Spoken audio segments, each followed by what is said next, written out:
And then they beat an Illinois team that may be a Final Four type squad at home. They're a great team with depth. They've got good defense. And they're matched up tonight with a Tennessee team that has great depth and one of the best defensive teams in the country. So we may say a lot about the defense, but let's see which team really cranks it up on the offensive end, because the backcourts are terrific for both squads. Could really do no wrong. It's like picking between Murray's green pepper rings and dead ends, burn ends. Missouri wins the tip. The Tigers in the home white at Mizzou Arena. A Missouri team coming off of a lackluster win against Bradley 3 days before Christmas. Won by just one. Jeremiah Tillman won it for Missouri at the buzzer. Tennessee coming off of a 20-point win.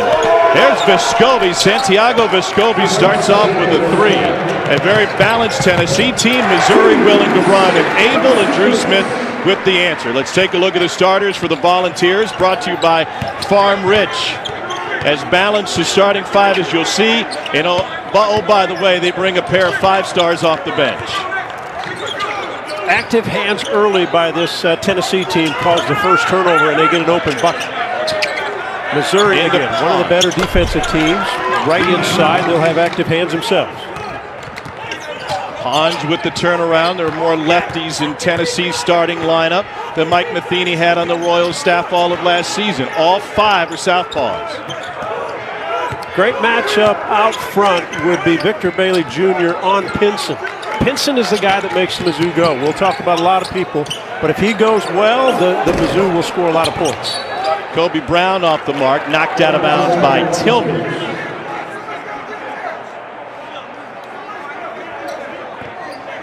You had a chance to visit with Rick Barnes today. First road trip for this Tennessee team.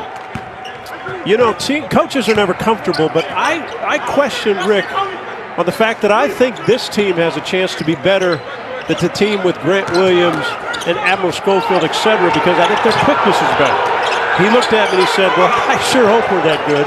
It's early. He thought this matchup tonight would give them a better barometer of where they are. What a great start for the Vols. Victor Bailey, whose dad played across the street at Faurot Field, drains a shot. And early pressure will force Conzo Martin to use an early timeout, or did they get a 5-second call? Conzo asked for the timeout. Looked like they got it. Fourth season as a head coach at Mizzou. Of course, a good but short run at Tennessee, where he took the Vols to the Sweet 16. Purdue grad who played his high school ball with our buddy LaFonso Ellis. So number 7 Tennessee and number 12 Missouri. And here's what Missouri's been up to this year. First 6-0 start in 6 seasons.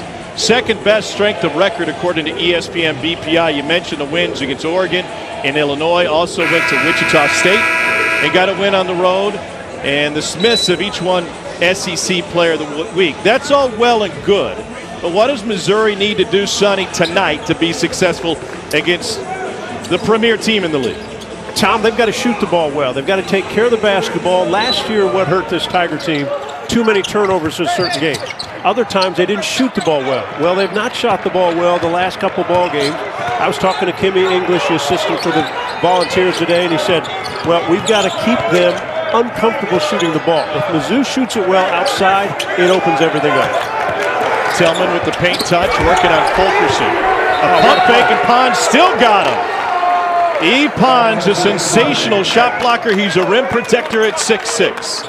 He can erase any mistake that a teammate makes, and he comes from all angles. He hangs, he glides, knocks it down, knocks it off Tillman's leg. What a play. I was talking with Conzo Martin this afternoon. I said, who's the key for Tennessee on the defensive end? He said, E. Pons. I said, who's the guy you got to shut down on the offensive end? He said, E. Pons. I said, wait, both sides of the floor? Well, you know, Pons won't shoot him. You know he won't shoot it a bunch outside. He'll get to the rim, he'll get tip-ins. He's so active. But I think, Tom, what makes this Vols team so good is they are active on both ends of the floor. They won't get enough credit on the offensive end, but they've got enough firepower, especially with the guys coming off the bench, to produce a lot of points. Now 98 career blocks for E. Pons out of France. A Renaissance man, plays the saxophone. He's a chef, he's a photographer. And Jeremiah Tillman, also a shot blocker, rejected what looked like a pass from Vescovi. It'll be Missouri basketball. Tigers have started just 1 for 3 from the floor. Good hands by Tillman, but not a good play by Vescovi. He's now going into a 7-footer. You're not going to throw it over the top. Take one more dribble, throw it around, or just throw a little lob to the rim. Not a good play. Good defensive hands by Tillman there.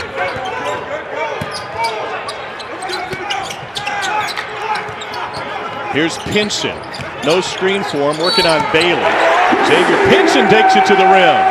And an early foul on Victor Bailey Jr. And Pinson is the explosive player. Loves to go right, not all the time, but he will fake you left. And he will punch the ball quickly right and has the ability to score at the rim after contact. When he got into the starting lineup last year when Mark Smith went out, the last 13 games, 7 last year, 6 this year. They're 10-3. He's averaged nearly 18 points a ball. He is really what makes this Tiger team go on the offensive end. Couldn't finish the three-point play. Tennessee has doubled up on Mizzou early, and then Kobe Brown with a near steal on the feed to Bailey.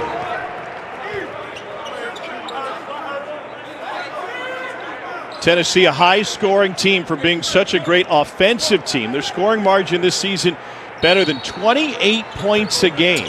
They score 81. They give up about 53. It's tied with, or was tied with Ole Miss. They're now number 1 in the country in defensive points allowed. Fulkerson cut off. Vescovi lost it on the drive, taken away by Drew Smith. Drew Smith, one of the best defenders in the SEC. He's got great hands, active. Open floor foul on Vescovi. I see Rick Barnes' depth here early. He's going to go to a couple of 5-star recruits, Jaden Springer and Keon Johnson off the bench. I think the excitement about this basketball game, obviously it's the first for these two teams in the SEC. It kind of sets a tone. These are the 2 ranked teams from this league, is the fact that we know they're good defensively, but they're both explosive offensively. They score at a good pace. They run the ball up and down the floor. It's entertaining to watch. Mitchell Smith on the floor for Missouri. An early reach for Keon Johnson.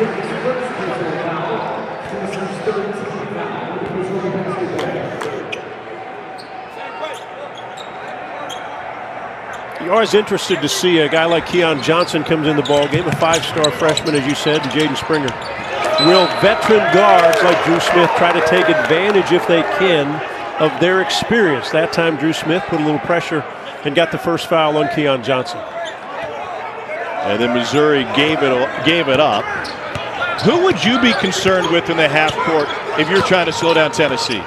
Well, I think what's curious now with the 2 freshmen we said come in, don't be surprised if they post either one up early against a smaller defensive team of Missouri. Their guards aren't as tall as these 2 freshman guards. And Springer goes right over the top for his first bucket, averaging 11.5 per game. Vols with 5 in double figures on the season. And Springer just took it off the dribble, got to the paint. These 2 guards, the freshmen, will get the ball where they want to, but I expect Rick Barnes to just post them straight up against some of the guards from Missouri. Mitchell Smith picks up the loose ball way off the mark.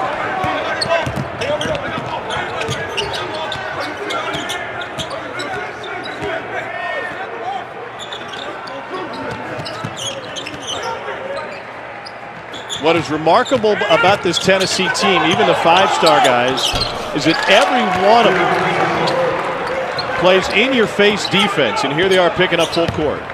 Yeah, they're terrific. You're always questioned, will 2 5-star kids always be on the bench?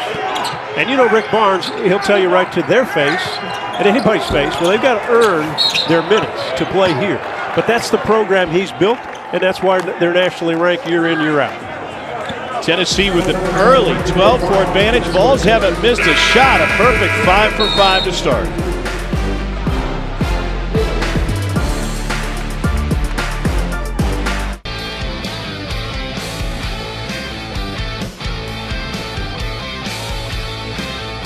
So then you take a look at the recruiting class, and Walker's been injured. Springer and Johnson, 2 guys that can go on both ends of the floor. They're gym rats. They love to play. Solid on the defensive end. I was talking to Rick Barnes, and he said, John, like many young guys, they are really good on-ball defenders. Where they at times get lost is off the ball. When their guy's cutting or something, their head gets turned the wrong way. but they will blend in. It is not as though they don't have some talented guys in front of them starting. And when you're playing with a veteran squad and what the Vols and Rick Barnes has built over the last few years, starting with Grant Williams and that group, is a tremendous team concept. And on the offensive end, they don't really care who scores. They'll get a bunch of different guys in double figures. They don't run the traditional just pick the high guy up top. They run a lot of motion on the offensive end. It's an impressive group. They've had an impressive start. Granted, they didn't get to play Gonzaga or on the road to Notre Dame, but once they played the Colorado games, they played often and they played well. Gonzo's gone deep in his bench. Drew Buggs and Parker Brown both on the floor. Same result for Tennessee, a 6-for-6 start. So here's Keon Johnson at 6'5". He just goes over the top. He's a great athlete. He's a name you're going to see. You already see it on pre-NBA drafts for next year to be drafted. I mean, he's the guy that's in the middle of the pack, maybe top 15. Pinson with the screen from Smith. Got switched to Springer. Off the mark. Gonzo today saying Xavier Pinson's got to learn where the best shot is for this team and decision-making coming off those screens.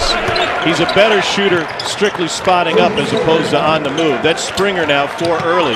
Tennessee's still perfect. Yeah, Tennessee would love for Pinson to shoot jump shots, long-range jump shots. He's not a great outside shooter. Can get on a roll. But look at where Tennessee is getting their shots. Everything's in the paint. Short jump shots, 4-footers, 5-footers. Easy shots. Missouri can't keep them out of the lane. Tigers settling for another long one and a push-off inside. Tennessee on an 8-0 run. Tom, when I noticed last night, I was watching the Ole Miss-Alabama game. When you play that first game in conference, sometimes the adrenaline, maybe for older guys, is too much. I mean, there's too much excitement. I thought Ole Miss last night was too excited. The senior guard, Schulman, they just did too many things. And right now, Missouri needs to settle down a bit, get a defensive stop, at least one stop at some point, and get their veteran guards to take over. If you're not, right now, Tennessee's very comfortable every possession. First miss came out of Anasicki miss. Parker Brown challenging again, and Pond's able to clean up. Quick and explosive, every one of these Vol members. They are tough, and I don't think you realize the quickness till you play against it. They're one of the best, not only defensive teams, but they can run this floor and get high-quality shots. Came in 9th in the country in field goal percentage allowed, number 1 in the country in points per game allowed. Pons will get a breather. Kobe Brown returns for Mizzou.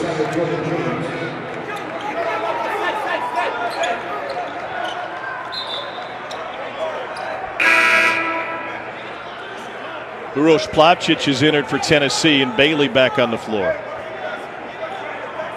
I'll take that back. He was just sitting down.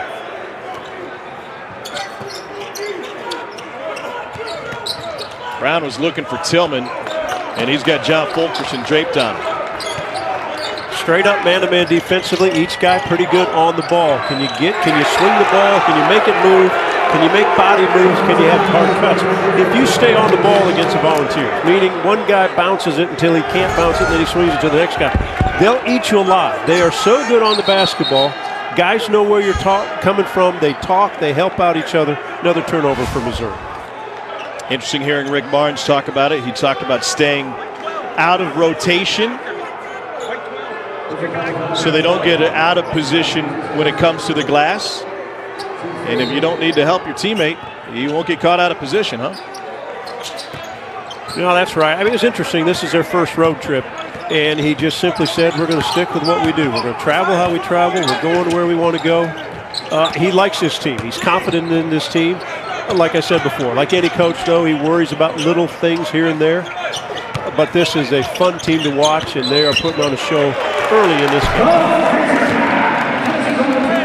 First empty possession for the Volunteers. Their 2 misses came on 1 possession, and they turn it over. What about Missouri in the half court? I asked Gonzo what they needed to do to be more efficient, and he said, well, I'm pretty happy with where we are offensively. We've only really had 1 bad offensive game. That was last time out against Bradley. They shot 25%. It's the first time they won a game shooting that low in 20 years. Yeah, you win it down the stretch even though they didn't play well. But when you think of Missouri and what they've had all year, Pinson, Drew Smith, Mark Smith. Mark Smith hasn't had any openings so far. They haven't been able to find him. Tillman's got to have better hands. At that ball he's got to catch. Pinson makes a move. But you're going to rely on those three guys, the two Smiths and Pinson, the guard core, to get it going. Right now they're quiet.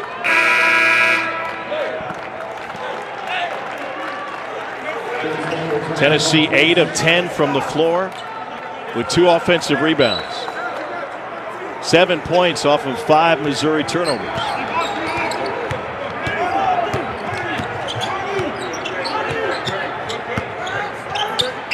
I think it's the variety of weapons and how they can score offensively for the balls that make them so effective. They've got good shooters outside, strong guys inside. This guy, one of the best shooters in the country. Santiago Vescovi, new hair color, same jumper. He's got 2 threes here early. He hit 6 in his Vols debut coming over from Uruguay last year. I asked someone today how old, because sometimes a foreign kid you don't know how old they are. He's 19 years old, just turned 19. Had been playing in an NBA developmental league in Mexico. When a spot opened up to join Tennessee. What a start for the Volunteers. Vescovi shooting 41% from deep on the season. He's knocked down both of his attempts from deep tonight.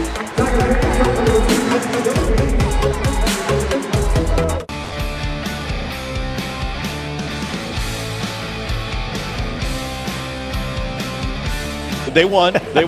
Dante Allen's a guy that they're trying to get on the floor. He hit 7 threes. He's a Kentucky native that hadn't really seen the floor for Tennessee much this year. And then you and I will have Kentucky and Vandy actually get to go to Rupp on Tuesday. Yeah, and I have them this Saturday. And I'll just be honest, and you know this, there won't be anybody feeling sorry for the Kentucky team. And when they go to Starkville, you got Molinar had a good game. DJ Stewart's been playing great. Ben Howland's got a terrific team.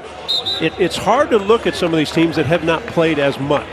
I mean, we've never mentioned South Carolina because they haven't had many games, but they're still a team that could be good. But Kentucky's going to get better. They'll slowly get better, and I think their guys will put it together sooner or later. Kentucky was able to play that scrimmage midweek. They were supposed to be playing South Carolina. Frank Martin's team has only played 3 games to this point. They've only practiced a handful of times. He had him back on the floor yesterday, and he's really concerned, John, with getting his team back into basketball shape and conditioning because the guys on his squad who have been quarantined are stuck in 2-bedroom apartments. It's not like they can go out there and even run the hallways because university policy in South Carolina is so strict. Kobe Brown with the foul, his first. I was supposed to have South Carolina last week, and obviously that was canceled. But A.J. Lawson, Cousinard, Keyshawn Bryant, they've got a terrific team if they ever get back on the floor. Fulkerson takes a bump, and Tillman will be charged with his first. And John Fulkerson will go to the free throw line. Great article this week in the Knoxville News Sentinel Sportsman of the Year.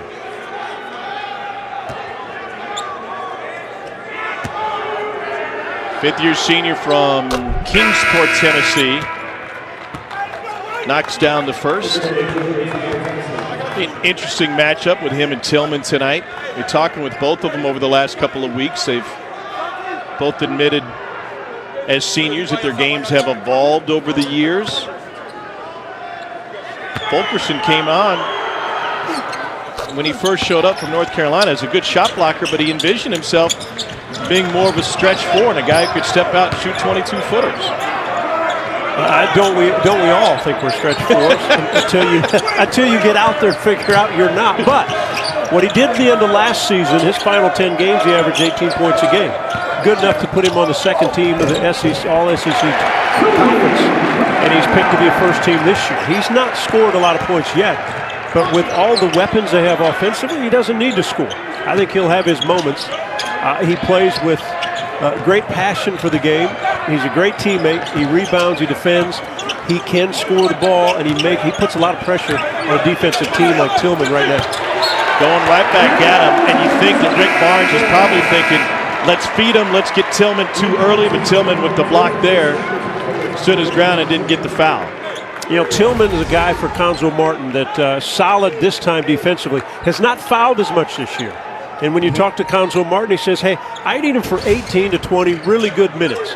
5-minute bursts. If he can dominate a different 4 or 5 minute section of a game, then Mizzou is really good.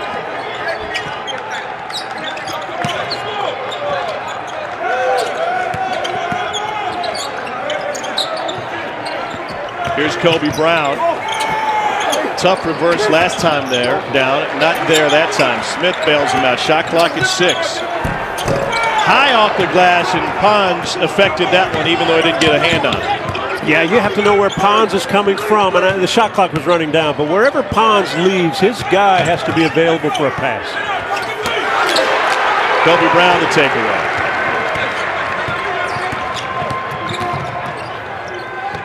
Missouri's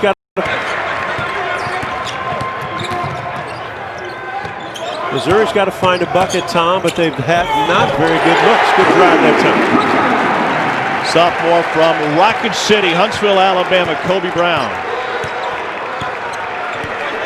There's that number 24 for his idol, the late Kobe Bryant. I think he's got a chance to be a terrific SEC player. He has had a little bit of foul trouble in his sophomore season. He had 26 starts last year as a freshman, very comfortable in that starting lineup for Cuonzo Martin. Focusing off the mark. Brown fouled over the back. Pons.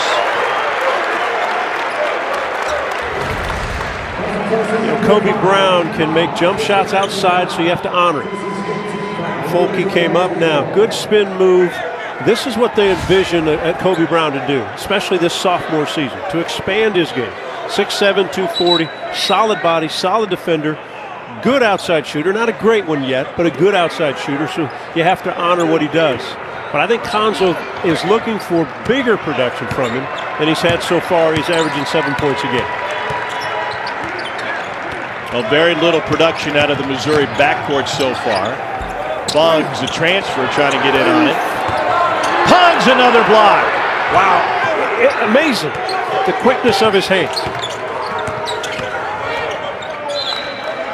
Interesting you say hands. Most people first go to the fact that he gets up so quick, but you're saying it's what it's at the end of his arms it doesn't.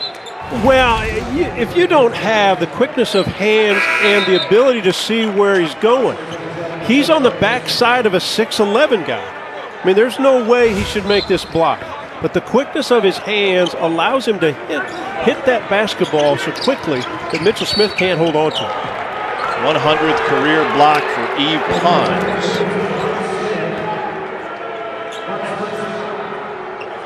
Interesting, Tom. Tennessee scored easily early in this game. Now they've tried to pound it inside, and it's become tougher. I think they've become a little more stagnant on the offensive end. They were better with more movement and not worried about just feeding that post. Foul on Mark Smith, his first. The junior from Edwardsville, Illinois, will exit.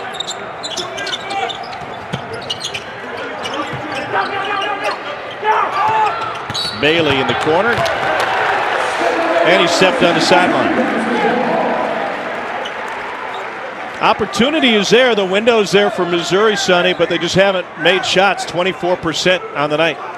Yeah, got to find a way to get good. The quality of shots aren't good. I mean, it's one thing to put on the floor and get to the rim, but if you're just tossing it up and shooting off-balance shots, they've got to get more movement on the offensive end, find guys to get open. Pinson's obviously out of the lineup. You've got Pickett down on the low end. He's kind of a place towards the basket. That's not a high-quality shot. Missouri, a poor three-point shooting team, just 28% on the season. And it's represented tonight by an 0 for 5 from deep. And now Springer draws the foul. Anytime you've played a few games, and obviously Missouri has played 6, you're scouted. In the Oregon game, it was a guy like Mark Smith that shot the 3-ball well. Oregon did not get to him. And since then, he had a good shooting game against Wichita State. But you're scouted, so now they cover up Mark Smith. Most defensive, make him put it on the floor. He's back in. How do teammates get another guy open, right? If Mark Smith's a great shooter, when they run stuff, a teammate's got to figure out a way to get him open, because then he can expand the offensive end for Missouri and maybe get a good look or two. Springer goes 1 for 2. Tillman almost knocked it in. Hey, you're talking about scouting. Konzo had a fascinating answer when asked by a local reporter if they spent much time going over the Tennessee tape against teams that they dominated, USC Upstate and Tennessee Tech and Appalachian State and the like. And he goes, well, hold on a second. You can actually learn a lot, because those overmatched teams have to put a lot of thought into what they need to do differently to be successful. If you're facing a team that you're evenly matched against, they're just going to do what they do. But the overmatched squad have to get really creative, and you can pick something up. You can learn from what they want to do against an opponent. Well, coaches work all the time. My brother's a coach. I mean, coaches work all the time, and they're studying every angle they can about an opponent.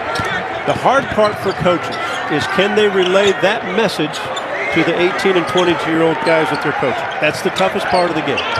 And can their guys get it on the floor? Good hands by Drew Smith. Bailey thought he was fouled twice. He may have been.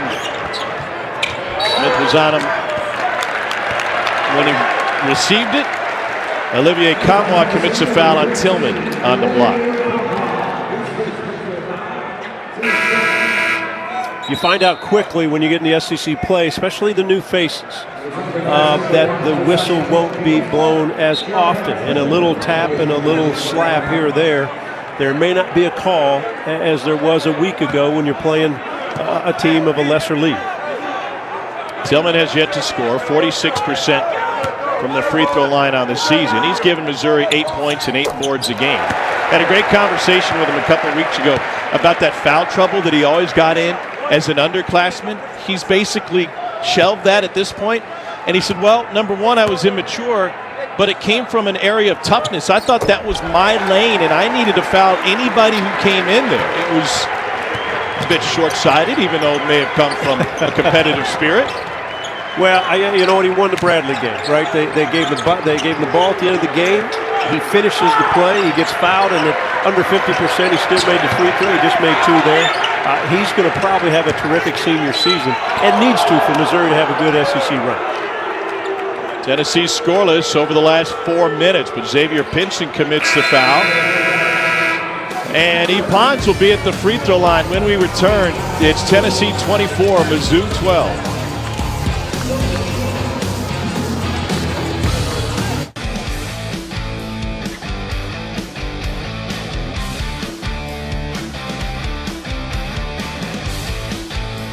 All games, as always, available on the ESPN app. Shuffling some games around on the women's side already, and I think we'll see that throughout the men's season as well. Sonny, if there's a team that can't go or needs time to get back, you might see some games moved around. Got to be flexible. Pons has another one coming, knocks down the front end of the 1-and-1. And every coach that, Tom, you've talked to or I've talked to, they've all talked about flexibility. When can they practice? When can't they practice? Do they have to shut down for a day or 2, or certain players have to sit out? Obviously, Tennessee had a tough start. They couldn't find games. They couldn't schedule games to make up some. The first one was Colorado, which was probably a good job by Kim English, who used to coach out of Colorado. Tad Boyle, they got that game started. But, yeah, finding teams to play before conference starts, getting you ready for conference, has been tough for some squads. Bad foul by Kobe Brown. Not only is it his second, but he didn't stop Springer from scoring, and now it's a 3-point opportunity for the freshman from Charlotte. Explosive to the rim every time he touches the basketball. Son of another player, his dad Gary Sr. played at Iona back in the day, right before, I think he got there right after Jim Valvano left. Yes, folks, Jim Valvano was at Iona College, coached a great player in Jeff Rulin before he went to North Carolina State. And Springer's dad, Gary, played at Iona, terrific player. Jaden had a brother, Gary Jr., played at Iona. His brother, Jordan, played at Army. So it comes from a family of basketball people. And that's a huge deal when a coach like Rick Barnes gets a hold of it. His dad, Gary, was a 7th-round pick of the Sixers in 1984. Happened to be the same draft They took a guy out of Auburn by the name of Charles Barkley in the first round. Tom, I got a call from Jim Valvano in high school, and he said, "Jim Valvano, I own a college." I said, "You own a what?" He said, "I own a college, son." I said, well, "Nice to meet you. I don't know where that is." Played him 4 years later when he was at North Carolina State. Oh, that's I own fantastic. A college. I own a what? Well, congratulations, sir. Yeah, congratulations to you. Rick Barnes owns a golf course. I think I'd rather own a golf course. I'll tell you what, Rick owns a heck of a ball club this year.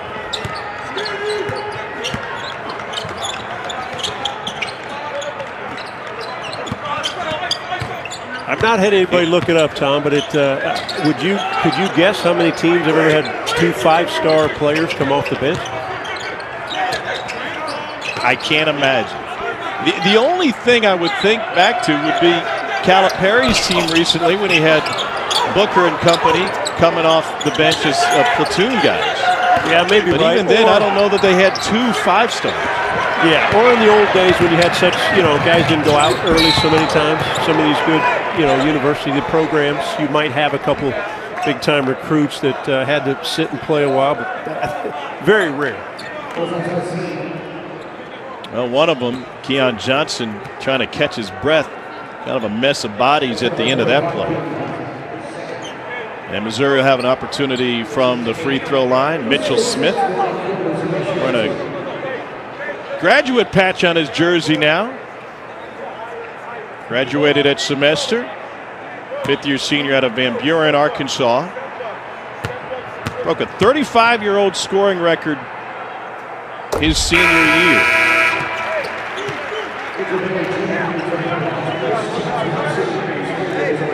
He has been a valuable piece for Cuonzo Martin. And I think what Cuonzo Martin has done for Mitchell Smith is given him the confidence of what he can contribute on the floor. He can defend multiple positions because he's long and athletic, handles a basketball, shoots it decently, can score at times, but he has given Mitchell the confidence to do it, and Smith has rewarded Martin for having valuable minutes. Fulkerson lost his footing. He might be hurt. Still hasn't gotten up. It's his right arm or his wrist that he hurt, likely when he lost his footing and went down. He's already got that thumb and wrist taped. And I think he jammed it when he fell coming across the lane.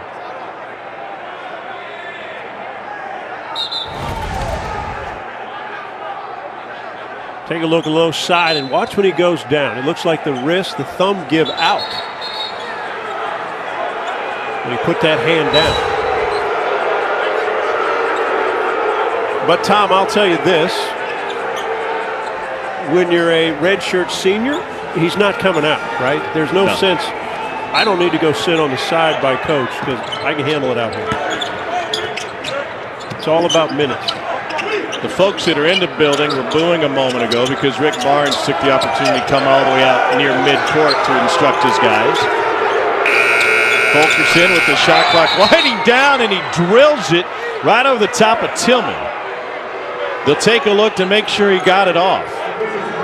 And Missouri fans are familiar with Rick Barnes. He had a fabulous career at Texas when they were in the Big 12 with Missouri, played at the old Hearns building and at Mizzou Arena. Little step back, looked like it was good.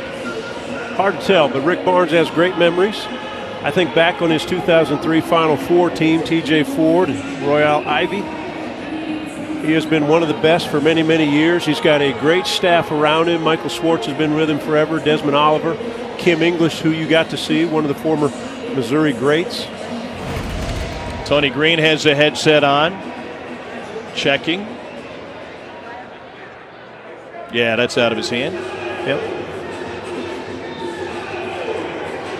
Pretty good way to finish a play after you were injured.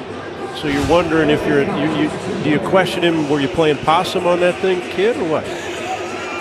Yeah, like a football game where they say, no, get down, you got a cramp. They're running with tempo. You got a cramp.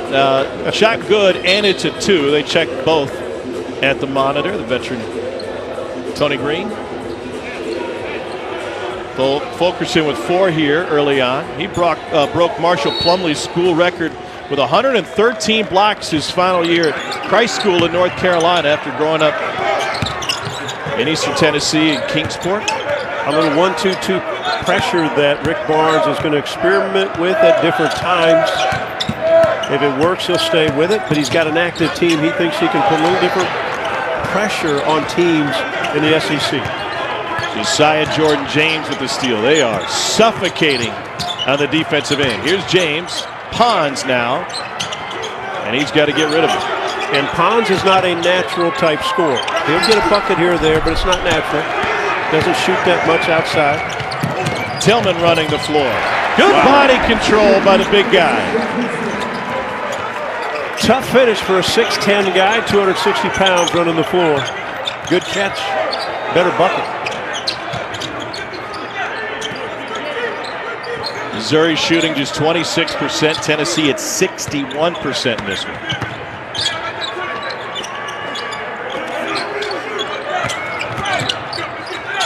Pons will rise. Great elevation. Sorry, Tom, about my last comment that he wasn't a natural scorer. That looked pretty good. We sure as heck didn't hear you. You're not courtside. You're about 3.5 miles away from the arena. I did see both teams today. I went over. It's rare for us to get to see teams nowadays when we work out of our basement. Mark Smith with the bank shot. 3.5. Did I get that about right? Yeah, probably so. About a 6-minute drive. So figure that with a stoplight or two in between.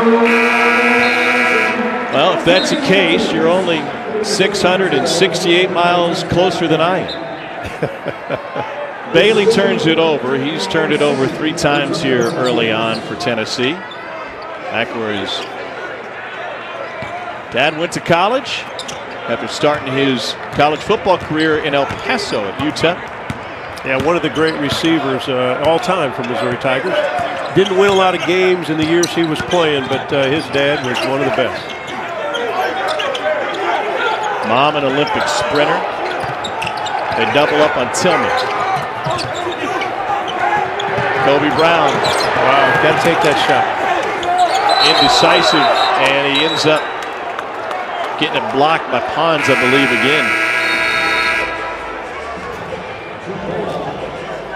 So the jump ball will take it the other way. Tennessee 33-17. Vols shooting 63% in the first half.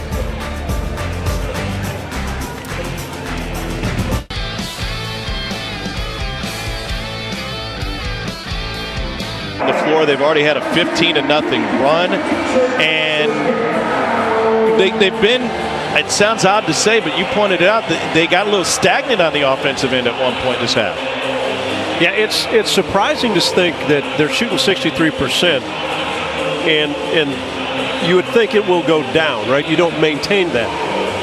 But watching this game, Missouri is having a hard time taking away anything that the Vols want to do on the offensive end. So they're getting what they want. When they bog down, I thought it's when they just simply said, we're going to throw it in the post and see what we can get out of it. That seemed to slow them down. They're not a great low post offensive team. I know Rick Barnes traditionally has always played from inside to outside, so the ball moves, but I think their body movement earlier was better. But the pace they're going, it's going to be pretty good.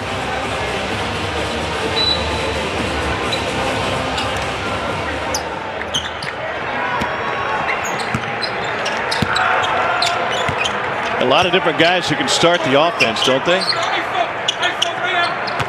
Yeah, it helps when they get defensive stops, rebounds, steals, they push it. And now Pinson back in. He's got to have a better few minutes to end this half than he's had early in this game. If you're a Missouri fan, if you're a Missouri player and the coaching staff, they want a good little 3-minute run. Get a couple stops, get a few buckets, just get this thing more manageable and get them more excited at halftime. Against this defense, Missouri hadn't been able to get to the rim. It's a modern. I was hoping I was hoping my dinner was being cooked upstairs, but that was my wife and daughter and another friend at the game. Was it really? Yeah. That's pretty good. Looks like I'm on my own at halftime, Tom. Yeah, I hope she didn't leave the stove on. Junior from Chicago, pinch in, gets them both to roll home.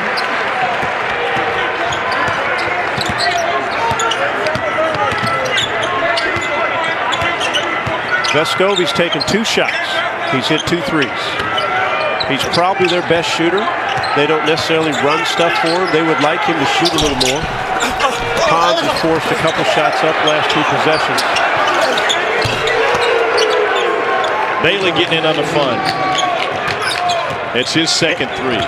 And Victor Bailey can be a volume type player. I mean, he can go hunt some shots. He can score.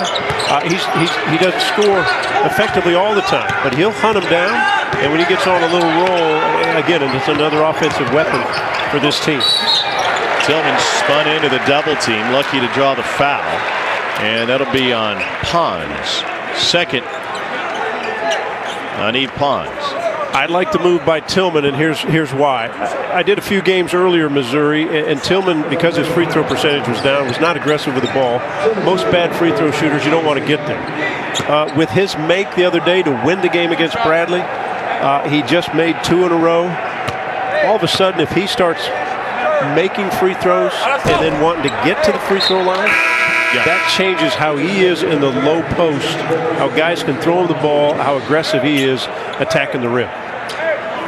Only 17 games played last year for Tillman due to a foot injury. Coming out of East St. Louis, spent some time at La Lumiere in Indiana, prep school. Bailey the board. Missouri 30% from the floor, 0 for 5 from deep. Here's Vescovi. Tillman, one of the best rebounders in the SEC. Drew Smith and Mark Smith have combined to go 1 for 7 in this game. Here's Mitchell Smith. None related, but Mitchell Smith throws in a 3. Good sharing of the basketball by Drew Smith, but if I am a coach, I would rather Drew Smith take the open shot versus Mitchell Smith. But Mitchell Smith did knock it in. Tillman with the foul, 16 feet from the bucket. His second. The kick to Drew Smith. He's not a great three-point shooter, but pretty solid if he's got his feet set. Mitchell Smith, a low percentage shooter, but he will make a few occasionally.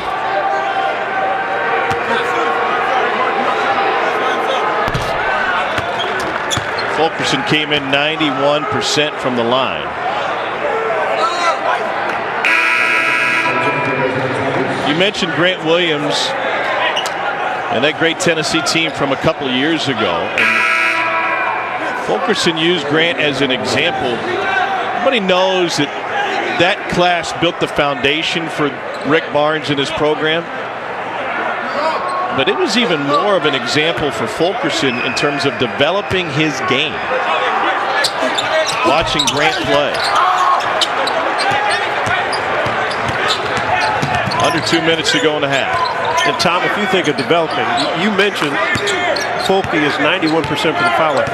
Career-wise, he was 74% coming into this year. It's just another thing over the summer guys work on to get better. And he's at 90%. That's fabulous.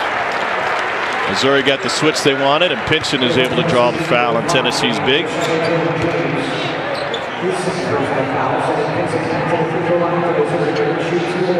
Pinson had a great start to his Mizzou career, 40% from 3. Just the third freshman to go 40% from the floor, 40% from 3, and 75% from the line. The other two, Kareem Rush and Brian Grout.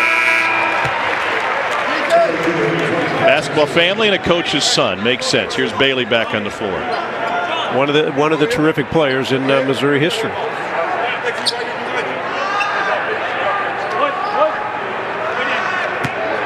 Chicago native, played his high school ball at sensational Simeon Academy. Jabari Parker, Derrick Rose. Some of the flying Illini, Nick Anderson and Deion Thomas, both from Simeon. Missouri's closed within a dozen.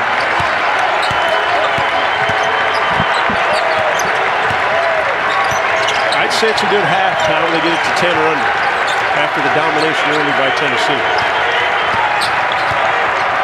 Tennessee's outshot him by 20%. And Asicki with the dribble. Finds Vescovi. Great Missouri defense. Loose ball. And it's found by Drew Smith. Pinson, deep three. Yeah, I'll say wow because it's not his strength. His strength is attacking. You had the balls on their heels just a bit. Don't settle for that long three, especially in the break.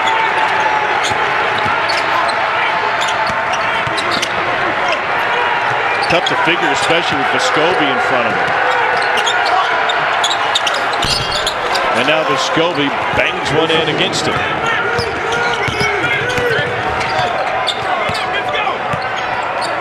You know, it's just one shot, Tom. It's just one play. But that quick shot, you don't get a bucket, you don't get a point, and you give up two on the other end. That is a massive swing when you're looking at that score and trying to make a comeback against such a good team as Tennessee. Pinson on Fulkerson. And take your pick.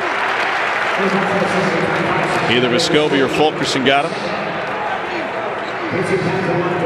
They'll say Vescovi, and Pinson's got a couple free throws coming his way. And when Pinson hasn't settled for that shot, he's 4 or 5 from the free throw line. He'll get 2 more here. He has put some pressure on this Tennessee defense, and that's probably what he's going to have to continue to do in order to get his team slowly back in it. But you got to make free throws, especially at home. Missouri now 9 of 14 from the foul line. Unusual because they're a good free throw shooting team.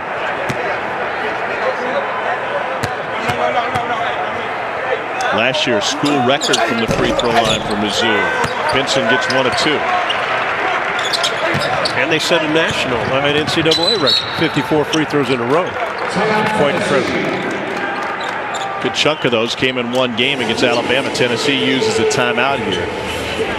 Set us up with 8.2 seconds remaining. Tonight, after we finish up here at Mizzou Arena, the SEC Now team will have a complete breakdown of both of the games from tonight, as well as interviews with coaches and players, a look ahead to Alabama, Notre Dame, I'm sure as well. Make sure to stay right here on the SEC Network or tune in on the ESPN app. 8 seconds left in the half. Where does Rick Barnes want to go in the half court? Well, it'll be interesting because Vescovi will probably have the basketball. So he'll dictate. Let me take a look who's on the floor with him. Again, what we have not yet seen, and I don't know if Springer's out there yet or Keon Johnson, is the low post from those two guards. And I don't think they're on there now either.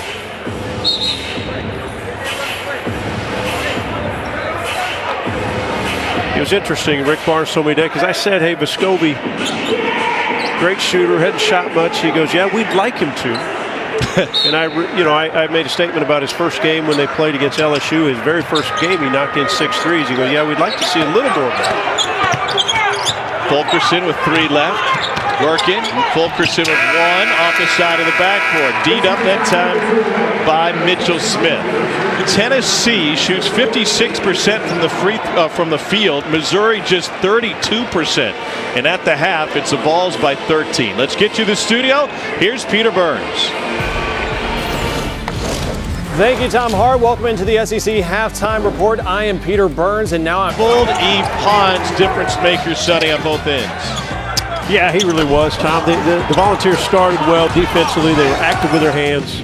We know Pons can do it both ends of the floor. Vescovi only took a couple shots, but he hit them from deep, stretched the game out early for Tennessee, and they did what they wanted to do offensively, shot 54%, and defensively they were suffocating to this Missouri team. Steals, turnovers, block shots, aggressiveness. They're putting a statement out there why they're a top 10 team in the country on their first road game of the year. Game summary, it summarizes the game, and that first line tells the story. 54% from the floor for Tennessee. Missouri at just 32%. Mark Smith and Drew Smith have combined for 6 points here in the first half for the Tigers. Go back a couple games, Tom, and Missouri is last 2.5 ball games, 9 of 49 from three-point line.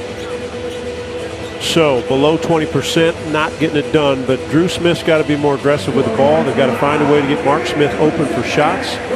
Pinson scored it, but mostly at the free throw line. I think Missouri will make a run. They're at home, even though obviously you have limited crowd. You expect home teams to make a run. We'll see. I'm sure Rick Barnes told his guys, start this half as you started the start of the game. Be aggressive defensively. Let's see if they can, if Tennessee can build upon their lead rather than let Missouri get on a little run early.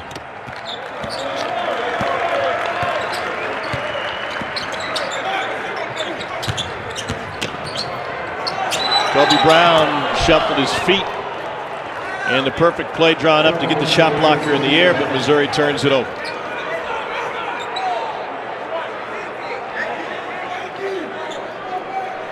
Not a comfort level to play against a guy like Pons, who many say, and I would agree, he's the best defender in the country, guards all 5 positions. Even if you attack him, you've got to have an offensive player that's comfortable to be able to attack him.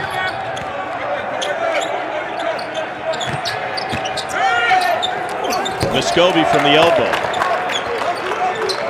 This could be a wildly efficient offense for Tennessee. Yeah, I think if Muscovy, who just did, I mean, he kind of, you know, you run a play, comes off a screen, he was looking to score. He's the guy that can really stretch a defense that makes it easier on his teammates. I know he wants to run the club as a point guard, and that's true. But if he adds the ability to shoot because he can shoot it, then they are a much more dangerous team on the offensive end. Hans gets whistled for goaltending. Drew Smith gets the bucket. Remember, Sonny, Missouri trailed by 19 in the first half, then they had a chance late in the second to get it to 10. When Xavier Pinson came down on a fast break, took a wild 3, Tennessee was able to stretch that lead back to where they wanted it at 13. Yeah, good point, Tom. I mean, you get in the conference play, you'd hate to say possession to possession at different times of the game, but they can all be important. And right now, Muscovy, he looks so comfortable doing what he does. Now another steal by the Vols. Pons finds a streaking Fulkerson and stick jams it home. Tennessee with a mini run to start the second half. They've outscored Missouri 7-2 since the break. That says it all.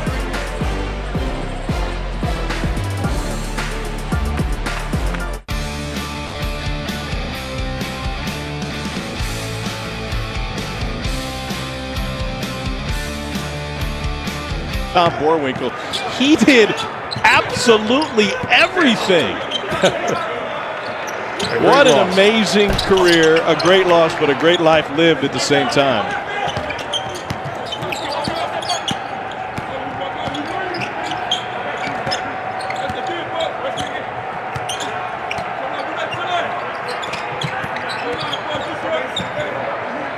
Muscovy's had the hot hand this half.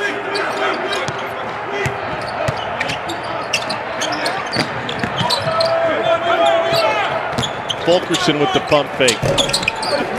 Tough shot over Mitchell Smith. Smith's a pretty good defender. I think Fulke probably has an easier shot from 10 feet than trying to drive it, shooting over Smith. They'll get Fulkerson for his second on the drive by Mark Smith. Tom, we thought important how Missouri comes out. They probably couldn't have had a worse start to a half than they needed. But guys that have to be aggressive would be one, Mark Smith. The other, Drew Smith. Mark Smith, known as a shooter. A marksman, guy who catches and releases. Every scout report, including Tennessee, when I was at their practice today, is saying, make Mark Smith put it on the floor. Make him make a play at the rim. Mark Smith he's been much better this season doing that. Getting to the foul line, he shoots a high percentage from the free throw line. So he's got to maintain his aggressiveness, because that's the only way he can help his team on that offensive end for the Tigers. Got hung up on the back pick, but didn't take advantage. Mark Smith is far and away Missouri's best shooter. 52% from the floor on catch and shoot jump shots. Nobody else in the same neighborhood. Bugs, lob, Tillman lays it in. Good possession. Ball went side to side. They made the defense move. Bugs is good off the bounce, off the dribble. Good lob. Poked away by Mark Smith. It'll stay with Tennessee.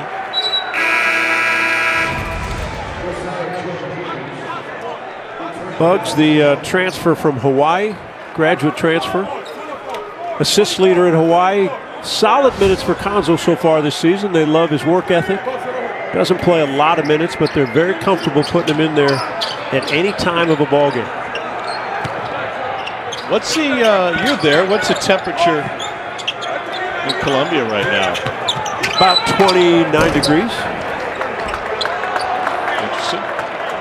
Fulkerson foul. You guys have any normal for a winter night, right?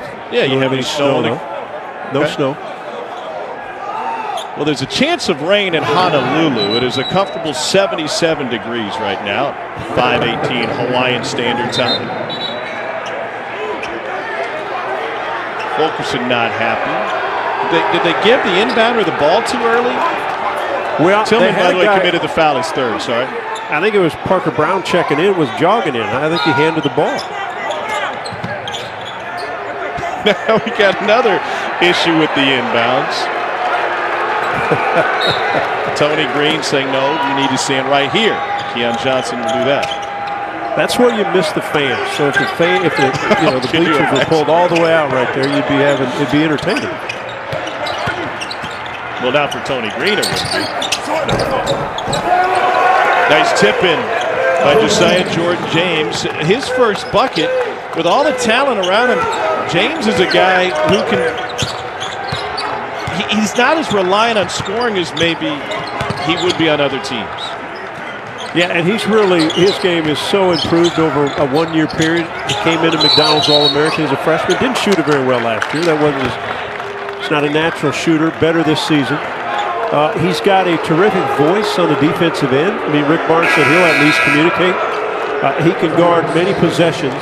And I asked Rick today, I said, he came in as an off guard or point guard. You've had him play a lot of positions. Does that help his knowledge of what you want? And he literally said, John, I think he's one of our better players because of that. He can play any spot. He can defend any spot. He communicates. He talks.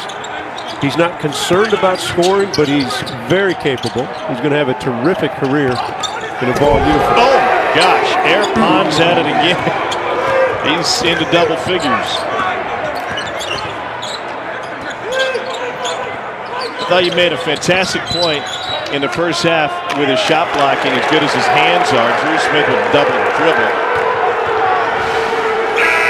But this guy gets up quick, elevated. Well, it's the the quickness of how fast he leaves the floor. And again, that's how shot blockers work. That's how you build big leads. The ball's still on a roll today.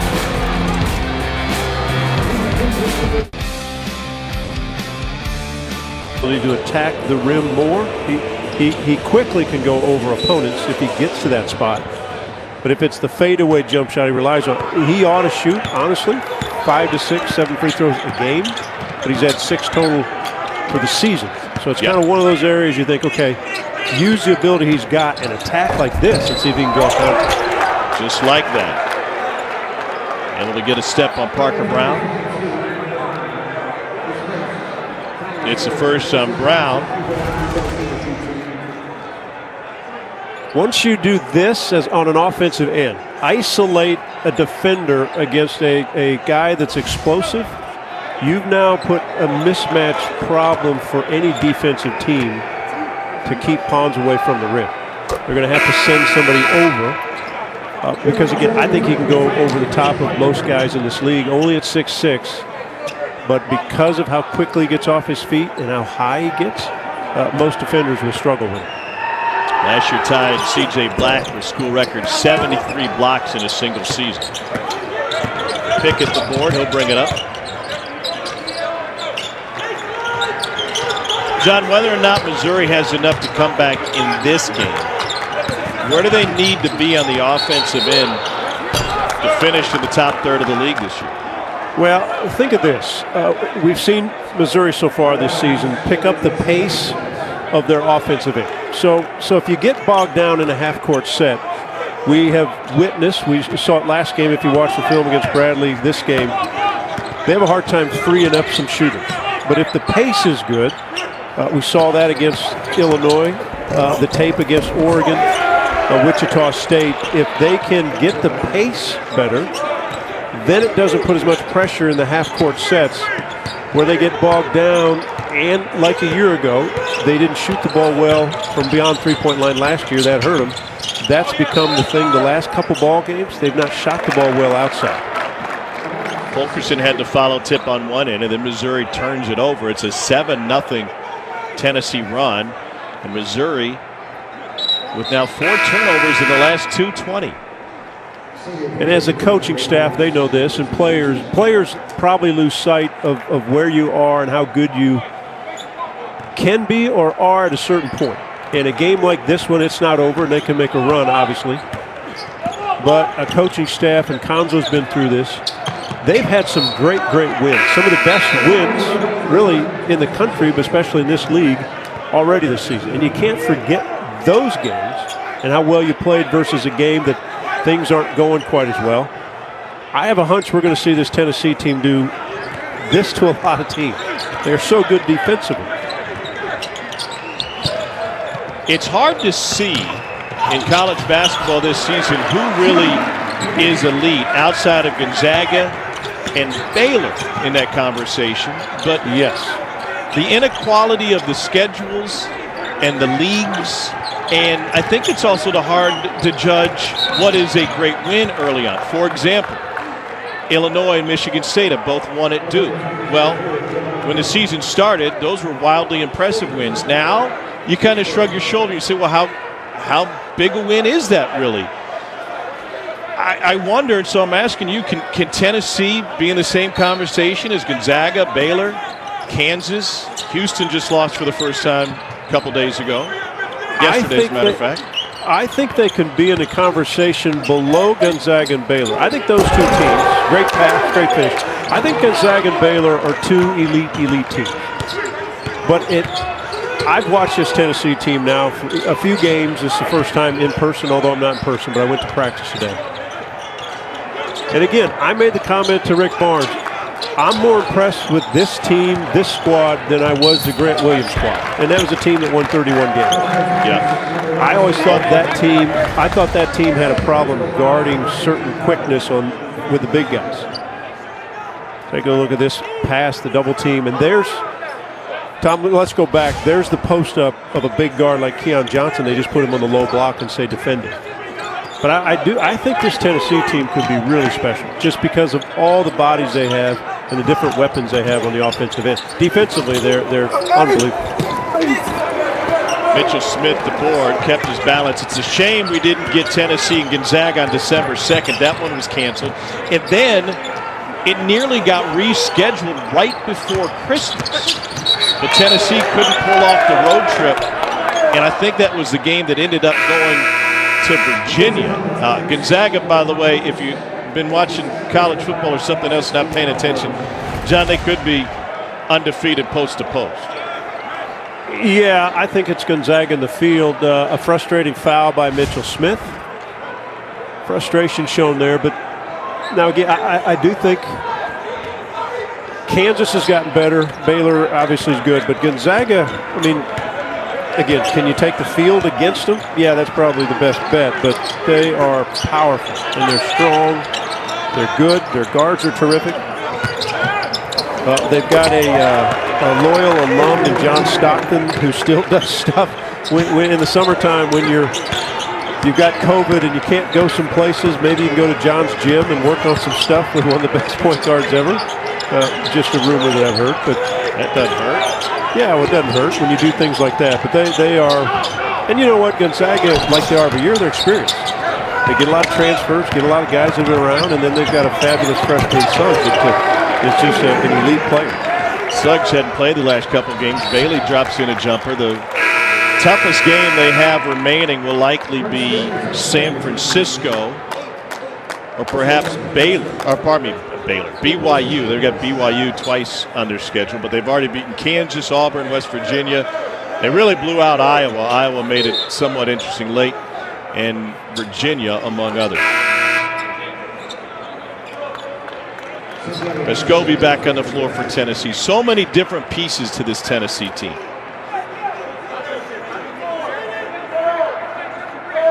In order to win at a high level, you have to have a number. Obviously, defensively, you're going to be good. Most teams that win at a high number are. You have to have a lot of different options in the offensive end. How many options do you have that can get you 20 points, right? How many different guys that on a certain night when one guy or two guys are struggling, is there another to get you 20? And I look at this Tennessee team, and they may not all get you 20, but they can all get you 15 on a different night, or 18. I mean, you're looking at weapons, and you go, okay, we're always going to talk about their defense. My goodness, they're an elite offensive team with the weapons they have. And now put that together, and this is a very good defensive Missouri team having a hard time to figure out how do you contain and which part do you contain and what openings do you give the volunteer team. And Tennessee's taking advantage, shooting nearly 60% for the night. They have one of the top scoring offenses in the SEC. They don't have a single player as an individual in the top 20. You could put just about anybody as their leading scorer any night. Tillman got his hand on it. Let's see how Missouri finishes the last 12 minutes of this game.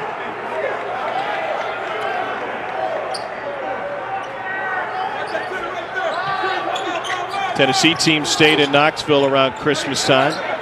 Their families came to town. They watched movies on the Jumbotron at Thompson Bowling. Watched some NBA action as well. Missouri had their guys take a couple days off, get home if they could. Brown from the free throw line.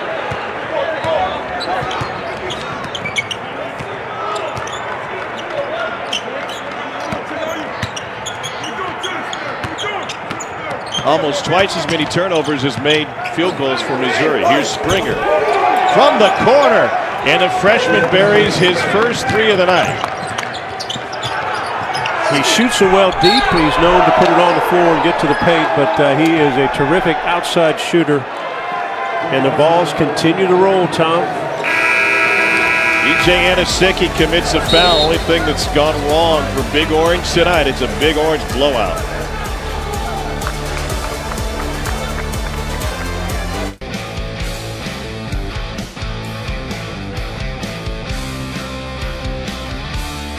He was at Oregon, terrific player at Oregon. Didn't get probably as much minutes as he would like, which is normal for most people, but averaged 18 minutes a game, averaged 7 a game, played 73 games at Oregon, had 8 starts. I had them at Oregon at Houston a couple years ago. He was very athletic, talented. Good relationship between his mom when she was a coach, a track coach at Texas.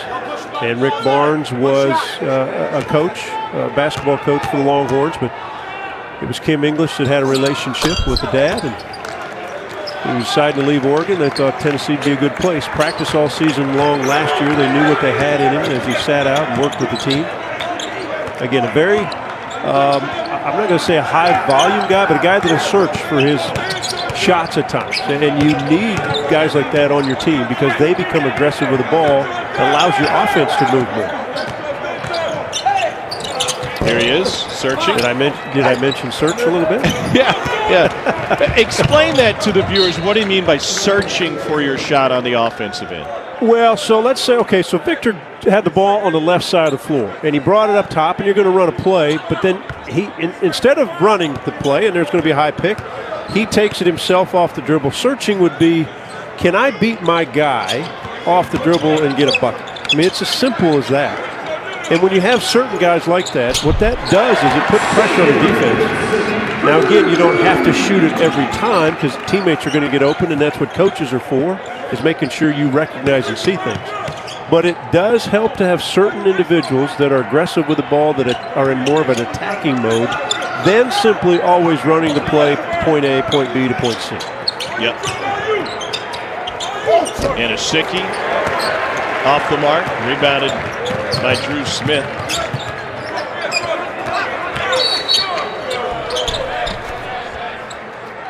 Missouri just 37% from the floor in this game. Mentioned the Bradley game, which turned into a rock fight. Bradley shot 37%, and they outshot Missouri by 12 points in that one. The difference is the Tigers were able to get to the free throw line. They went 19 of 26 from the free throw line. The first win by shooting 25% since Princeton in 2000. Missouri not shooting the ball well in this one at just 37%. And you won't make excuses because Tennessee's great. It's been 8 days since Missouri's played a game. I mean, again, we're in an odd time of basketball. And you talk about Tom. How many games have you played? Who have your opponents been? Now all of a sudden you're starting conference play, where really the fun begins. Teams know each other, coaches know each other, they know their habits. Incredible reach by Pons to get to that shot and block it off of 1 foot. And then a reach by Drew Smith will be his second. I would love to ask Pinson if he thought there was any way Pons could get that. Because I'm sure Pinson, if he was honest with you, no, there was no, he was so far from me. Right? Yeah. I had space. I was just going to toss it up. Pons covers so much distance in such little time that it shocks guys when they're trying to make a bucket over the top of it. Scobie's got 14. He's got another free throw coming. I want to follow up what you're saying about what will be an odd schedule for everybody.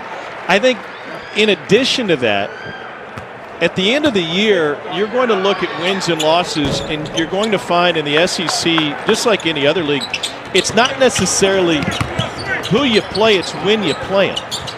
Because teams are going to look drastically different week to week this season. Offensive foul on Pickett, that's his third person. And it might be because they're missing a player or two. It might be because they're hot. It might be because they have other issues going on in the program. Yeah, that's a good point. Good defense by Pons. Pickett is a downhill player. When he gets it, scouting report says he's going to put it down, drive hard. Let's go back to what we talked about the first half in the SEC. One of the teams I'm anxious to see, because I think they could be pretty good, they haven't played much, is South Carolina. They have not really had many games. We've not yet seen an experienced backcourt get to play, and we've talked about every team, but there's a few teams out here you just don't have any idea where they will be when they get back on the floor. Like Rick Barnes said today, he said the biggest question you have is, are my guys in shape enough when you have to have some of these breaks that, you know, if COVID hits or if something happens. Torrance Watson on the floor now for Missouri. Corner shot, that's where they want him. And it skips off the rim. Frank Martin's team 1 and 2, they go out of conference this weekend and take on Florida A&M, and that should be a nice warm-up for them. SEC hasn't lost against lower division opponents this year, non-conference, Southland, SWAC, and the like. Torrance Watson waiting in the corner. Won't get a chance. It's Mark Smith off the window and a chance for a three-point play. Good bucket by Mark Smith. Terrific high school baseball player. He was a pitcher. A guy that can shoot it. So again, scouting report says make him put it on the floor. This is where he's gotten better. He's got the size in his shoulders to knock off defenders a little bit. Give him a little bump. And any shooter, if you can give a guy a bump, then that shooter frees his arms up, his shoulder up to get the shot off. He rarely misses at the free throw line. Good hustle. Stole it right back from Keon Johnson. We got stoppage because the shot clock didn't reset after the free throw. And so Missouri will have a side inbounds. Now they got it at 28.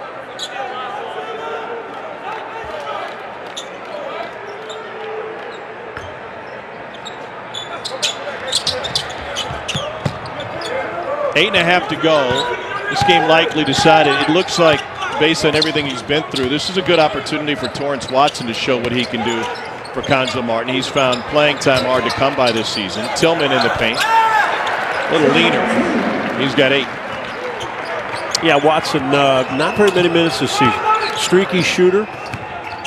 Probably lack of minutes has been, obviously they've got a lot of guards, but because last year he wasn't very consistent at making the outside shot for Cuonzo Martin.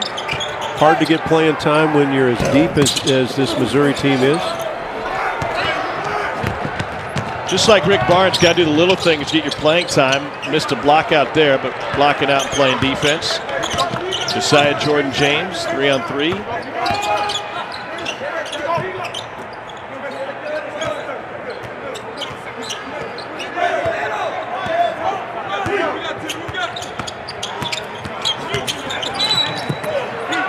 A reach in on Missouri. The Tennessee lead is 24. They've got some Missouri flavor on their coaching staff. We'll take you back old school, and Kimmy English was on the floor, not on the side.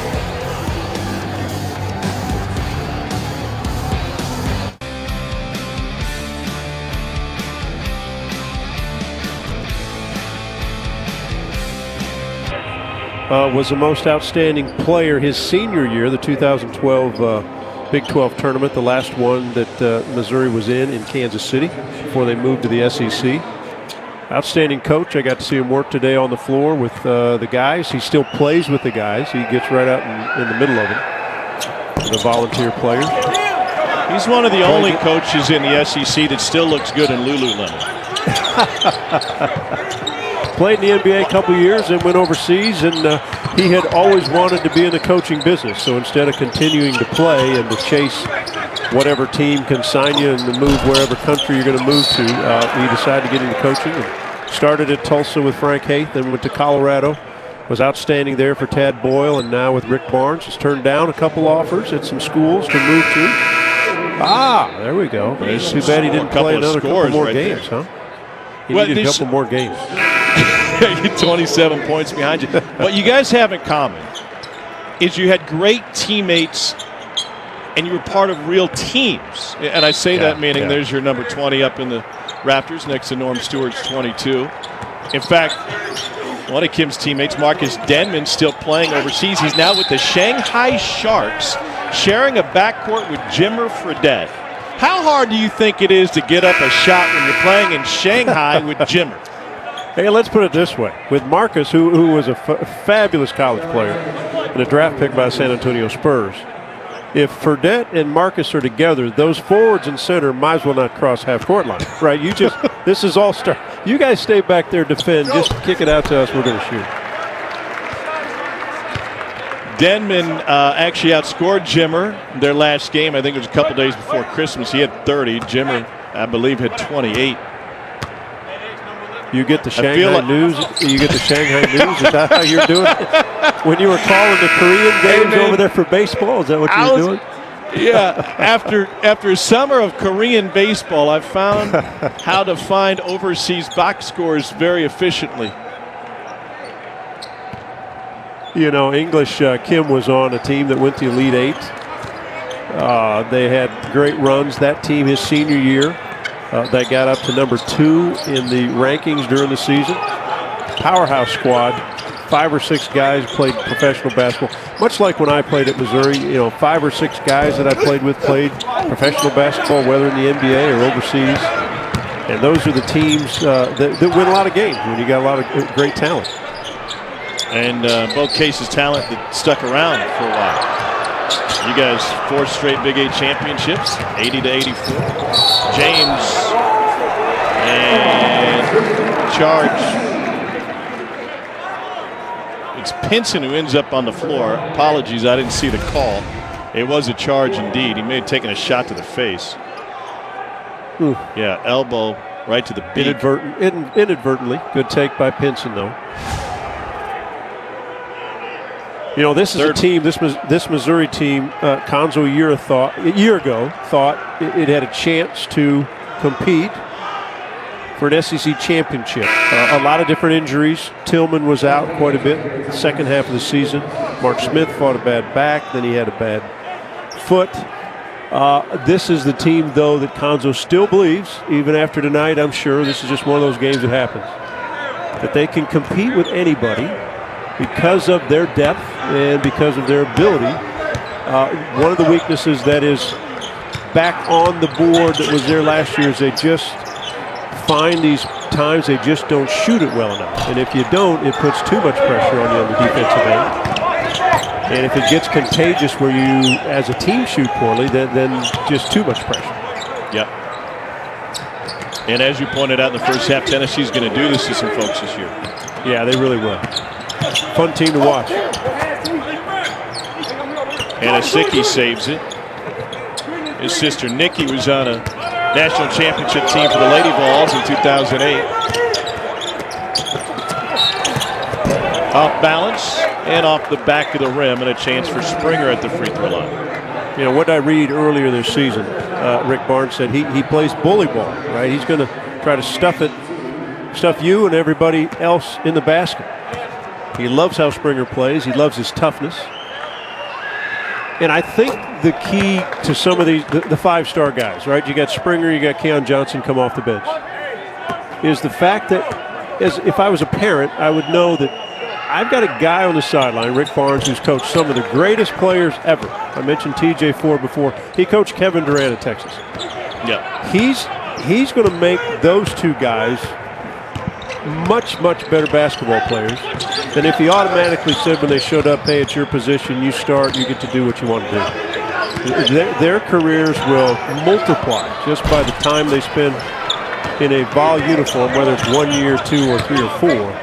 Rick Barnes will make their game just jump off the chart. Speaking of Kevin Durant's freshman year, only year at Texas, we got another Kevin Durant-like scorer at LSU, Cameron Thomas, who's averaging 24 points a game, and that puts him in the company of guys like Michael Beasley, Kevin Durant, Jason Conley, Trae Young, Kedron Clark. Those are all guys who were in that neighborhood. Thomas had 32 last night for LSU.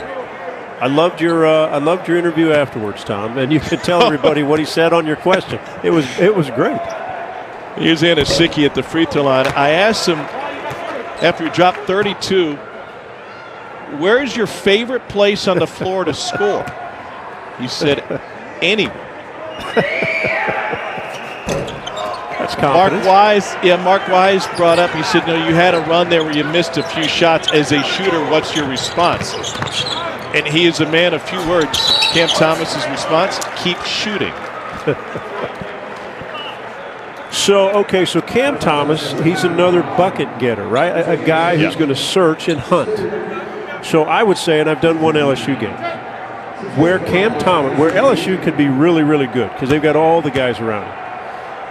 As Cam Thomas hunts, if he notices teammates as he's going hunting, they will explode offensively. Like he'll always get his number. But if he hunts the bucket, but sees guys as they're getting open because they're so talented, that's when the guy who hunts baskets and can go out and get you buckets, then your team just explodes on an offensive end.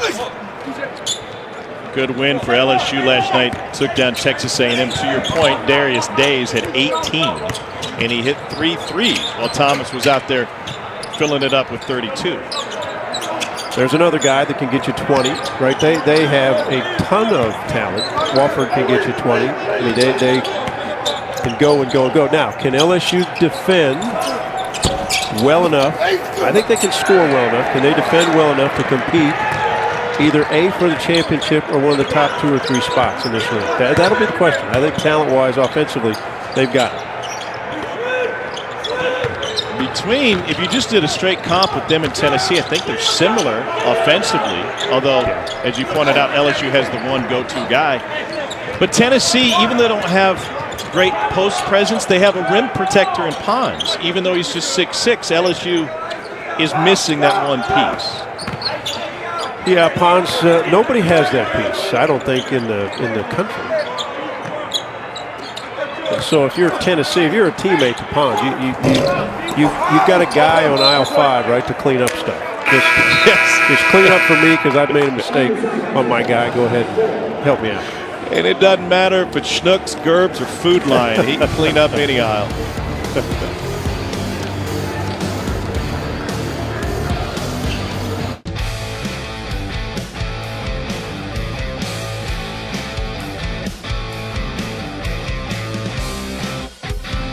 And Alabama on the outside looking in right now with Ole Miss and Georgia both under consideration. How do you handicap it after seeing those guys, those names? Yeah, I mean, it looks great. It's going to be a shuffleboard. I'm glad those names are up there for the SEC. I think, Arkansas was a surprise only because of all the new faces. Eric Musselman's done a phenomenal job at putting that squad together with all the new faces. Florida without Keontae, who's now helping them coach and do some things. They canceled some of their games after he went down and went to the hospital, and now is okay, sounds like, at least. On the mend, on the sideline for Florida. And we'll get to see what Florida can be without him. They're still talented. They've got a lot of things to do. Again, I think because of the oddity of how the season goes, tonight I was impressed. The game before us, Mississippi State, who we know Ben Howland, who's one of the great coaches. He's got two terrific guards. We know Ben Howland likes size, and Adu and Toulouse-Smith, two guys at 6'10", 6'11". If they played like they did tonight against Georgia, and the guards D.J. Stewart and Iverson Molinar score the ball, I think there's going to be a lot of different things we see in the next 2 months than we thought what teams were good. I just think there's going to be a whole new shift in whether it's rankings, whether it's filling out some brackets, and all those kind of things. Big three for Watson following the Fulkerson dunk. You mentioned Howland, one of 6 SEC coaches who's gone to the Final Four.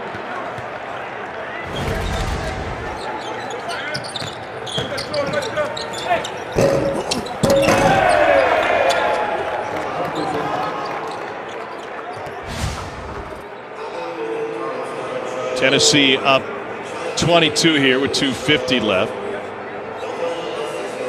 And Michael Schwartz, who's the defensive coordinator for this Tennessee team in many ways, coaching up Fulkerson and Vescovi. Great reading The Athletic this week by Joe Rexroth, detailing where that defense came from. It came from the Seattle Supersonics right after you left, Sonny. Because it wasn't when I was there on the defensive end. Well, it could have been. It just didn't happen to be. Here's a look at the scoring leaders, 4 in double figures. So Vescovi and Fulkerson standing there, and Michael Schwartz, as a defensive coach, is going over what missed assignment they just had.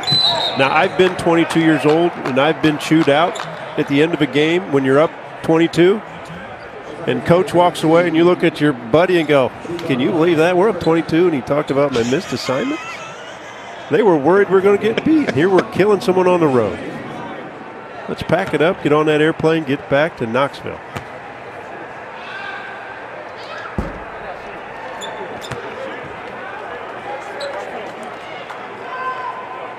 I'm going to give you the name. I didn't have it on hand, so I gotta go find it. Sequential ongoing strategies was part of Rexroth's article. They call it the ball-hawking Doberman defense. And it has ties to the late 80s Seattle Supersonics. Parker Brown with the turnaround. So that would have been Bernie Bickerstaff probably as the head coach. Bernie was a great defensive coach when the old Washington Bullets were in the championship back in the late 70s against the Sonics. Does the name Wilkins? All right, this is fantastic trivia, and folks, it'll be obvious that we didn't rehearse this. Does the name Bob Kloppenberg ring a bell? Yeah, it does. I know Bob Kloppenberg. Yes. Yeah. So Schwartz had reached out to Kloppenberg the previous summer because he has his 1989 book, Sequential Ongoing Strategies, Pressure Defense, and he carries the book with him everywhere. And you know how great Klopp felt when he got a phone call from a young assistant coach somewhere? I dusted off your book, and I believe in what you were doing. And Klopp probably said, it works, except at the NBA level, because the dudes score so many points. It's hard to stop people. Yeah. It'd also help if you got a Sean Kemp in the middle. Yeah, true. Or Gary Payton, the glove. knocked away by Devontae Gaines, and they're going to get him for a foul. Gaines has had a hard time cracking the rotation for Tennessee, as you can imagine, with all the talent they have on the floor. And it'll put Parker Brown at the free throw line. Yeah, be honest, it's a 20-point game here. You didn't expect to hear Bob Kloppenberg's name in the broadcast tonight, did you? Yeah, we don't rehearse this kind of stuff, Tom. People might not know that. Jordan That is Wilmore a on the name floor from now. the past. Wow. Brown makes 1 of 2. What an impressive league opener for the Tennessee Volunteers, who will go to 7-0 on the season. Offensive board. Gaines with the putback. And I honestly, I don't know who would have thought we'd see this kind of game. I thought coming in, Tennessee, not by their ranking, but what I had seen. Now, again, they didn't have the resume of wins against quality teams yet, and some of those because they couldn't play them. Didn't get to play Gonzaga, didn't get to play Notre Dame. But what they did to Cincinnati, when I watched that game, I thought, my goodness. But I thought Missouri would be ready. Their big wins, they were terrific against a very good Illinois team. But a night that, the first 5 minutes dictated this entire game, the way Tennessee came out defensively. And then offensively, they have enough weapons to where they are going to be difficult to defend night in, night out. Tennessee opened up a 23-4 lead. And we got a foul on Missouri's Jordan Wilmore. 7'3" freshman Wilmore. That's see a big the man. width of the you see the width of the body, and you think, oh, he's probably about 6'8". He's standing next to Placic, who's a 7-footer, and he's significantly taller than number 33. So with the addition of Wilmore, Missouri is the tallest on average SEC team at 6'6" on the average. But that is one big man. I got to be honest, I don't think he should be wearing 32. You know, maybe 72. He's playing right tackle. Spent last year in Atlanta at prep school.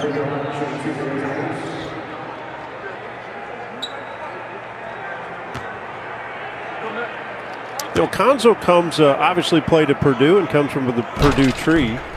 And if you pay attention to Purdue every year, they love big dudes. Yeah. They always have big guys. And Konzo likes big guys. And he thinks Jordan Wilmore, only a freshman, can help them. He said it's different in the pace that they're playing this season, with Pinson pushing the tempo. But he thinks there'll be a few games he can help him this year, but over the course of his career, he thinks he can step in and be pretty valuable on both ends of the floor. They'll get Wilmore for a foul here, and that'll put Uros Placic, only 7 foot 240, at the free throw line. Placic is 6th 7-footer in Tennessee history, the first since the Hammer, Steve Hammer, in the mid-90s. Banks open late in Boone County.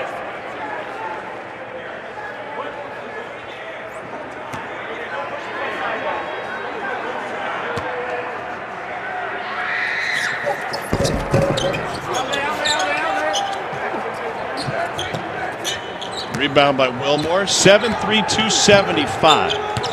By the way, Eli Drinkwitz's Missouri football team is supposed to be playing a game today in the Music City Bowl against Iowa. What a fantastic first year they had.